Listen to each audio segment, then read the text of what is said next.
जय हिंद साथियों, मैं प्रबल आप सभी का बहुत बहुत स्वागत करता हूं। आज बहुत ही महत्वपूर्ण ये जो मुद्दा है आपके बीच में लेके आया हूं। बहुत ही महत्वपूर्ण इशू है। बहुत सारे बच्चे बोल रहे थे कि भैया थोड़ा आप अपने तरीके का एक्सप्लेनेशन, ये जो मोदी जी का जो नया मंत्रिमंडल जो गठन हुआ है इसके बारे में बताइए। देखिए, पहली बार जो इनका गठन हुआ था मंत्रिमंडल का, उसमें इन्होंने नारा क्या दिया था? उन्होंने बोला था मिनिमम गवर्नमेंट मैक्सिमम गवर्नेंस का नारा दिया था। 70 टोटल मंत्री थे। अब यहां पे जो नारा है वो नारा भी चेंज हो गया है, थोड़ा सा समझिएगा। और यहां पे मंत्रियों की संख्या भी आपकी बढ़ गई है। टोटल आपके 78 अब मंत्री हो गए हैं। उसके बारे में डिस्कस करेंगे, लेकिन यह भी हमें समझने की जरूरत है कि आखिर में इस बार का ये जो मंत्रिमंडल का गठन हुआ, इसका मायने क्या है, इसका मतलब क्या है, इसको हम लोग कैसे समझे। तो आप सभी लोग थोड़ा सा समझदार तो हो। जब से आप मोदी जी को देख रहे हैं, बीजेपी की सरकार को देख रहे हैं, राज्य की सरकार को देख रहे हैं, थोड़ा सा आपके पास तो बुद्धि है। आपने बोला कि भैया देखो, अभी यूपी में चुनाव है, गुजरात में चुनाव है, उत्तराखंड में चुनाव है, पंजाब में चुनाव है, और इस तरीके की चीजों को साधने के लिए और कुछ ना कुछ तो स्ट्रेटजी है। तो एक पॉलिटिकल अगर हम एस्पेक्ट्स की बात करें तो इसको हम लोग देख सकते हैं। लेकिन दूसरी बात करें कि अगर हम लोग एज ए न्यूट्रल अगर हम लोग बात करें, सरकार की तरफ से देखें और चर्चा करें, तो वहां पे बात क्या निकल के आती है कि जो कोरोना पेंडेमिक था उसमें जिस तरीके से अगर ये मंत्रिमंडल का जो फेरबदल हुआ है और बहुत सारे जो अनुभवी मंत्री थे और कैबिनेट स्तर के, उनको इस्तीफा देना पड़ा, और यहां तक कि जो थावरचंद गहलोत जी थे उनको राज्यपाल बना के भेजना पड़ा। तो इसके पीछे क्या है कि कहीं ना कहीं हम लोग इनकी असफलता को मान सकते हैं कि ये स्थिति को कंट्रोल करने में सक्षम नहीं हो पाए। स्थिति को कंट्रोल करने में असफलता के आधार पे तो इनको रेजिग्नेशन इनसे लिया गया और इनको रिजाइन देना पड़ा।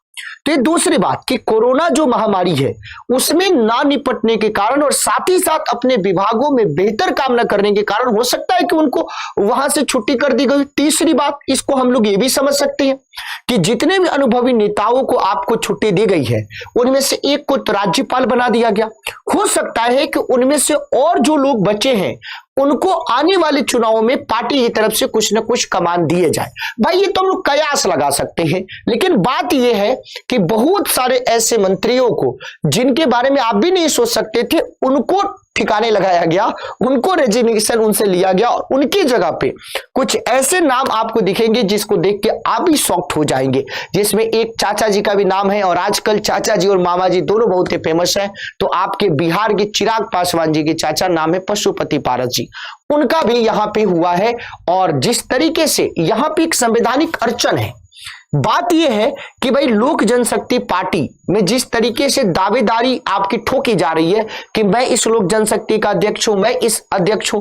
अब उसके बारे में एक अलग सेशन में हम उसके संवैधानिक दायरे के बारे में बात करेंगे कि क्या है, उसको भी हम साइड में रखते हैं और आते हैं, देखते हैं कि इस बार के सेशन का, इस बार के मंत्रिमंडल की क्या बात है। तो सबसे पहले देखिए भाई, इस बार का जो मंत्रिमंडल है, उस मंत्रिमंडल में जो नारा दिया गया है वो नारा क्या भाई? Government for growth. नारा क्या है आपका? Government for growth. ये आपका नारा दिया गया है। पहले क्या दिया गया था? मिनिमम गवर्नमेंट और मैक्सिमम गवर्नेंस का नारा दिया गया था। ये जो अमित शाह जी और प्रधानमंत्री मोदी जी पहले सभी को, जिसको भी मंत्री बनना था उसको उन्होंने चाय पे बुलाया और उनको उन्होंने टिप्स दिया कि किस तरीके से आपको काम करना है, क्या करना है, और बोला कि ये जो गवर्नमेंट है, ये जो मंत्रिमंडल है वो for growth, government for growth. ये जो चार आपके चेहरे दिख रहे हैं, इसके बारे में आप लोग सोचते होंगे कि बहुत ही ज्यादा क्लोज थे, लेकिन इन सभी को इस्तीफा देना पड़ा। हर्षवर्धन जी की बात करें तो स्वास्थ्य मंत्री थे, इनको भी इस्तीफा देना पड़ा। रविशंकर प्रसाद जी के कानून और आपके सूचना प्रौद्योगिकी मंत्री थे, इनको भी देना पड़ा। अगर इधर कानून और सूचना प्रौद्योगिकी, इधर हम बात करें सूचना प्रसारण मंत्री प्रकाश जावड़ेकर को, उनको भी देना पड़ा। और तीसरी जो आपके निशंक जी थे, जिनको देख के बच्चे सीबीएसई बोर्ड वाले ऐसे ही घबरा जाते कि क्या होने वाला है, तो निशंक जी को भी आपको इनको शिक्षा मंत्री के पद से इस्तीफा देना पड़ा। तो 4 महत्वपूर्ण चेहरे जो आपके कैबिनेट में थे इनको इस्तीफा देना पड़ा, यानी इनके जगह पे इसका मतलब क्या है कि विस्तार से पहले टोटल आपके 12 मंत्रियों के इस्तीफे लिए गए। अब इस विस्तार में ये जो विस्तार हुआ इस बार का, उसमें 36 नए मंत्रियों को शपथ दिलाया गया। 36 नए मंत्रियों को शपथ दिलाया गया, जिसमें से 28 आपके राज्य मंत्री हैं और 8 आपके कैबिनेट मंत्री को बताया गया। और इन कैबिनेट मंत्रियों में सबसे प्रमुख चेहरे की बात करें तो ये महाराज, इनके बारे में आप लोग जानते ही हैं भाई, पहले कांग्रेस के महाराज थे, अभी कुछ दिन पहले बीजेपी के महाराज हुए और बीजेपी को मध्य प्रदेश में इन्होंने महाराज बनाया। उसके परिणाम स्वरूप इनको भेंट स्वरूप इनको नागरिक उड्डयन मंत्री इनको बना दिया गया, कैबिनेट मंत्री। और इनके बारे में आप लोग जानते होंगे सर्बानंद सोनोवाल। जब सोनोवाल जी की बात करें तो सर्बानंद सोनोवाल के बारे में, ये पहले असम के मुख्यमंत्री थे। जब असम की सरकार अभी वहां पे बनी तो दूसरे आपके हेमंत बिश्व शर्मा को मुख्यमंत्री बनाया गया, जिसके चलते कहीं ना कहीं बात थी कि इनके प्रमोशन की बात, तो ये पहले केंद्र में थे और फिर से इनको केंद्र में बुला लिया गया। तो ये 2 महत्वपूर्ण चेहरे, और इनके बारे में अभी ये न राज्यसभा के सदस्य हैं न लोकसभा के सदस्य हैं, उसके बारे में चर्चा करेंगे। ये आपके राज्यसभा के सदस्य हैं। तो चलो, यानी कहने का मतलब है कि जिन्होंने बीजेपी को कुछ फायदा पहुंचाया, बीजेपी ने उसको मौका दिया। अब यहां पे इस बार के जब हम मंत्रिमंडल की बात करते हैं तो उस मंत्रिमंडल की बहुत महत्वपूर्ण बात यह है कि उसमें लगभग सारे पढ़े लिखे लोगों को मौका दिया गया है।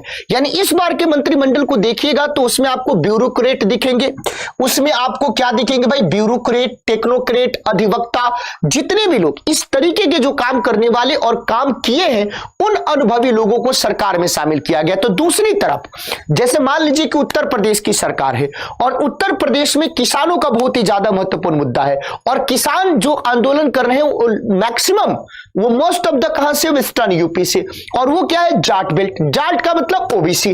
तो यहां पे बीजेपी सरकार ने इस चीज को भी ध्यान में रख के अलग अलग जो राज्यों के चुनाव है उसको भी ध्यान में रख के ओबीसी, एससी और एसटी वर्ग को बड़ी संख्या में शामिल कर चुनावी और राजनीतिक दोनों प्रकार के समीकरण को साधे गए हैं यहां पे। अब कोशिश क्या रही है भाई कि सरकार में अधिकतर कोशिश ये रही है कि भाई ऐसा ना हो कि किसी राज्य का गलत फीडबैक जाए, हम सभी राज्यों को मौका देंगे और मैक्सिमम राज्यों के प्रतिनिधि को इन्होंने शामिल करने का प्रयास किया है। और लगभग 25 राज्य के सांसद सरकार में है और पूर्वोत्तर से 5 को अवसर मिला है, यानी नॉर्थ ईस्ट को भी इस बात ध्यान रखा गया, नहीं उसको हम नहीं रखेंगे, लद्दाख से भी ध्यान में रखा गया, इस बात को भी समझिए भाई। तो नॉर्थ ईस्ट से बात करें तो 5 को अवसर मिला है और 25 राज्यों के भी सांसद को इसमें समाहित करने का प्रयास किया गया। इसका मतलब क्या हुआ, इसका मतलब यह हुआ कि एक एक बारीकियों के ऊपर यहां पे सोशल इंजीनियरिंग भी इसको बोल सकते हैं, और आने वाले चुनाव और आने वाले समयों को देख के भाई युवा से लेके महिला से लेके एससी, एसटी, ओबीसी सभी प्रकार के वर्ग, सभी प्रकार के राज्य, सभी प्रकार के क्षेत्रों को समुचित प्रतिनिधित्व देने का काम यहां पे इस बार की मोदी सरकार ने आपके किया है। अब यहां पे आपके अंदर क्वेश्चन होगा कि भैया अब टोटल कितने मंत्री हो गए, तो इस बार टोटल पहले 70 आपके थे, इस बार का जो मंत्रिमंडल है उसमें टोटल 78 आपके मंत्री हो गए, जिसमें से 27 जो है आपके क्या भी ओबीसी है, 12 जो है दलित वर्ग से हैं, और उसके बाद अगर हम चर्चा करें तो और जो वर्ग है वो कौन से भाई, आदिवासी वर्ग से हैं। तो इसको आप लोग देख लीजिए, स्क्रीनशॉट ले लीजिए कि कौन कहां से है, और इससे आपको पता चल जाएगा, कि कौन से मंत्री आपके कितने, कौन से वर्ग से कितने मंत्री आपको बनाए गए हैं, कौन से मंत्री आपको कौन से वर्ग से बनाए गए हैं, कितने मंत्री कौन से वर्ग से बनाए गए हैं, ये आपको पता चल जाएगा। आपने बोला कि ठीक है भैया ये पूरी बात हम समझ गए। अब यहां पे मैंने आपको बताया कि टोटल कितने भाई, टोटल ये जो मंत्रिमंडल है 27 उसमें से ओबीसी से है, 27 कितने से भाई, 27 ओबीसी से। दलित वर्ग से बात करें तो दलित वर्ग से टोटल कितने हैं, 12 मंत्री बनाए गए हैं, और आदिवासी की बात करें तो आदिवासी से 8 सदस्यों को, तो देख लीजिए ओबीसी से 27, दलित वर्ग से 12 मंत्री और आदिवासी से 8 मंत्री आपके बनाए गए और अब टोटल 78 सदस्यीय मंत्रिमंडल आपका हो गया है। अब बार बार मोदी सरकार के ऊपर माइनॉरिटी को लेकर प्रश्न उठते रहता है, अल्पसंख्यकों को लेकर उठते रहता है और बार बार विपक्षी पार्टियां से लेकर सभी लोग इनको अल्पसंख्यकों के ऊपर बहुत ज्यादा घेरते हैं। तो अल्पसंख्यकों को बार बार जो सवाल उठाया जा रहा है और आने वाले चुनाव में जो वोटर कहीं ना कहीं अल्पसंख्यक बहुत मात्रा में, तो उसको भी ध्यान में रखा गया है और 5 मंत्री जो है अल्पसंख्यक वर्ग से है। अब मंत्रिमंडल में जितने भी आपके लोग हैं उसमें से 13 के बारे में बताया गया है। 13 के बारे में अगर हम चर्चा करें तो 13 आपके टोटल वकील है। 13 की बात करें तो 13 आपके वकील एडवोकेट की पृष्ठभूमि से आते हैं। अगर हम इसके बाद बात करें तो यहां पे 13 के बाद 6 जो है वो डॉक्टर रहे हैं या डॉक्टर आपके मेडिकल की फील्ड से आते हैं और 5 जो है आपके इंजीनियरिंग से। तो मैंने क्या बोला कि इस बार अनुभवी लोगों को, ब्यूरोक्रेट को, टेक्नोक्रेट को, अधिवक्ता को, इस तरीके के लोगों को, और मंत्रिमंडल में कुल अब 11 महिला मंत्री हो गई है, जिनमें से 2 महिला जो है वो कैबिनेट दर्जे की है। पहले से निर्मला सीतारमण भी थी। और देख लीजिए किस तरीके से सारे के सारे नए मंत्री हैं। कोरोना प्रोटोकॉल है तो सभी लोगों ने सोशल डिस्टेंसिंग का फॉलो किया है।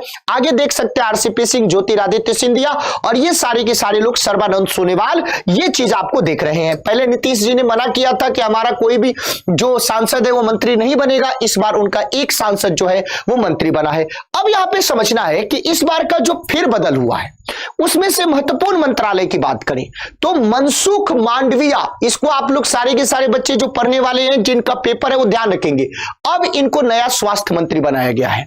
अश्विन वैष्णव की बात करें तो इनको रेल मंत्री बनाया गया है। ज्योतिरादित्य सिंधिया को नागरिक उड्डयन मंत्री बनाया गया है और अब धर्मेंद्र प्रधान भारत के शिक्षा मंत्री हैं। तो शिक्षा मंत्री अब कौन है भाई? पहले कौन थे आपके? रमेश पोखरियाल निशंक, अब धर्मेंद्र प्रधान है। नागरिक उड्डयन मंत्री, इनके पिताजी भी पहले नागरिक उड्डयन मंत्री थे, माधवराव सिंधिया जी, अब ज्योतिराव सिंधिया एवियन मिनिस्ट्री। अश्विनी वैष्णव जो ओडिशा से आते हैं रेल मंत्री, सूचना प्रसारण। और मनसुख मांडविया की बात करें तो स्वास्थ्य और केमिकल फर्टिलाइजर। तो महत्वपूर्ण मंत्रालय की बात करें तो इनको देने का प्रयास किया गया है। इसके अलावा आप लोगों के अंदर क्वेश्चन ये आएगा कि भैया जो केंद्रीय मंत्री परिषद की बात करें वो भाई तो आर्टिकल 74 में, आर्टिकल 74 में राष्ट्रपति को सहायता और परामर्श देने के लिए मंत्री परिषद का आपका प्रावधान है। और इस मंत्री परिषद का जो प्रधान होता है वो कौन होता है बेटा? प्रधानमंत्री होता है। आपने बोला कि ठीक है। अब यहां पे आपके अंदर क्वेश्चन होगा कि इन मंत्रियों को शपथ कौन दिलवाता है? तो इन मंत्रियों को शपथ दिलवाने की जो बात है वो आर्टिकल 75 में, आर्टिकल 75 में प्रधानमंत्री की नियुक्ति कौन करता है भाई? राष्ट्रपति करता है। और अन्य जितने भी मंत्री हैं उसकी नियुक्ति भी कौन करेगा? राष्ट्रपति। लेकिन किसकी सलाह पे करेगा? प्रधानमंत्री की सलाह पे करेगा। तो प्रधानमंत्री की सलाह पे इन सबका हुआ और शपथ आपको राष्ट्रपति रामनाथ कोविंद जी और ये नागरिक उड्डयन मंत्री अब आपके ज्योतिरादित्य सिंधिया जो मध्य प्रदेश से आते हैं वो भी आपकी शपथ ले रहे हैं। तो शपथ आपके कौन दिलवाएगा? राष्ट्रपति। लेकिन जितने भी मंत्री बनेंगे वो किसके सलाह पे? प्रधानमंत्री की सलाह पे। अब यहां पे टेक्निकल बात मैंने उस समय बताया था, उत्तराखंड का जब विवाद में बता रहा था कि प्रधानमंत्री सहित पूरे के पूरे प्रधानमंत्री सहित मंत्री परिषद के कुल सदस्यों की संख्या आपके लोकसभा की जो कुल संख्या है उसके 15% से अधिक नहीं होना चाहिए। मंत्री परिषद जो है वो लोकसभा के प्रति सामूहिक रूप से उत्तरदायी होगा। अब यहां पे देख लीजिए राष्ट्रपति जो है वो मंत्रियों को पद और गोपनीयता की क्या दिलाता है? शपथ दिलाता है। अब आपके अंदर क्वेश्चन आएगा कि भैया जो सर्बानंद सोनोवाल हैं जो पहले मुख्यमंत्री थे अब इनको मंत्री बना दिया गया और ये किसी सदन के सदस्य नहीं है। तो अगर कोई भी मंत्री जो निरंतर 6 माह की किसी भी अवधि तक संसद की किसी सदन का सदस्य नहीं है तो उस अवधि की समाप्ति पर वो मंत्री नहीं होगा। इसका मतलब क्या है कि 6 महीने के अंदर सर्बानंद सोनोवाल को लोकसभा या राज्यसभा किसी न किसी सदन की सदस्यता आपको लेनी पड़ेगी। तो ये आप लोगों का मंत्रिमंडल का विस्तार है। हमें उम्मीद है कि आपको ये पूरी बात समझ में आई होगी। अगर आपको ये सेशन अच्छा लगा हो तो सभी लोग अपने दोस्तों के बीच में जरूर शेयर करें और ऑफलाइन कमेंट करके जरूर बताना। बहुत बहुत धन्यवाद आप सभी साथियों को। जय हिंद।